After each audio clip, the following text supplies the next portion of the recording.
Binabanggit kahapon ni Senate President Escudero, a name that cannot be mentioned.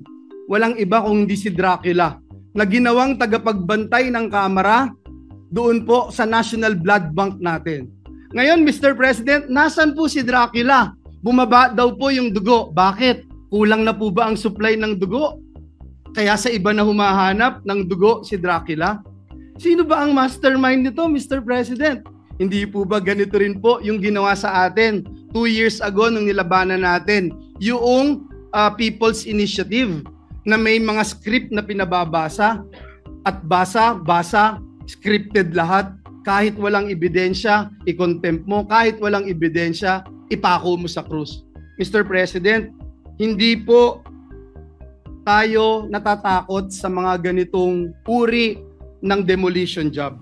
Handa rin po tayong madungisan ang ating pangalan, mainsulto o batikusin kung ito naman po ang magliligtas sa ating mga kababayan at tuldok sa anlibaha. Mr. President, let me put this on record. Alam ko po kung bakit lumabas ang pangalan ko. Kahapon ho, Ginoong Pangulo, and Senator JV and Senator Chis would attest to this. May hawak po ako ng mga affidavits ng mga taga-DPWH sa Bulacan. Pinakita ko po sa kanila at sabi ko, i-bring up ko po doon sa committee ni Senator Marcoleta. Pero hindi naman ako masusurpresa kung ganun talaga yung nangyari sa Senado. Dahil ang punot dulo naman nitong mga alegasyon, and the only thing consistent is 2 people only. And that is Zaldico at Martin Romualdez. Samantalang si Jinggoy, ang sabi niya, as I've already said earlier, nabisuhan naman na siyang mayroon na namang demolition job laban sa kanya na idadawit ang kanyang pangalan sa mga flood control projects. Ayon naman kay Navotas Representative Toby Tiangco, katulad ng sinasabi sa Senado, matagal na rin daw ang mga ugong-ugong para palitan si House Speaker Martin Romualdez.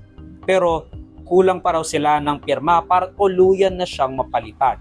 Pero mabilis rin ang balita, no? Kasi sa pagkaupo lang ni Senate President Tito Soto, meron na agad nag-offer sa kanya, which is stupid, by the way, para magdagdag ng exertions sa 2026 budget ng DPWH.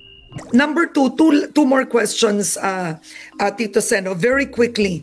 The very controversial DPWH Undersecretary Cabral, who was identified by Senator Ping Lacson as calling